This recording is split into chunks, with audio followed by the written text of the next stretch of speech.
Aujourd'hui, pour les entreprises, c'est un enjeu majeur. Nous sommes des milliers à nous engager pour la neutralité carbone et pourtant, les émissions ne font que augmenter. Donc on voit bien qu'il y a quelque chose qui ne fonctionne pas et on perd en crédibilité.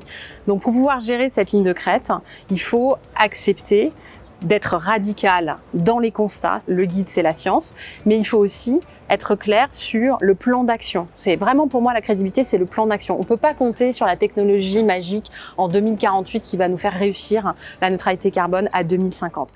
On traite tout en silo, c'est très difficile, il faut le reconnaître, mais on peut très bien faire la neutralité carbone tout en abîmant la nature et ne respectant pas finalement les droits des habitants à leur foncier, à leur terre ancestrale. On voit le rôle des populations autochtones et donc il faut accepter cette complexité, il faut accepter la nuance dans le débat et on ne peut pas être des donneurs de leçons selon d'où on vient. Il faut accepter la diversité des opinions et chacun part d'un endroit différent.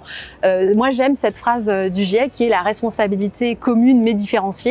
Nous, en tant qu'Européens et en tant que Français et encore plus EDF, on est le plus grand producteur d'électricité au monde sans émission directe de CO2. Donc ça nous donne une responsabilité partout. On fait vraiment des grands projets structurants dans tous les pays et ça, c'est assez commun. En revanche, la façon dont on va intégrer ces projets dans les pays, là, il faut absolument qu'on soit à l'écoute de ce qui se passe et donc il faut être très, très pragmatique.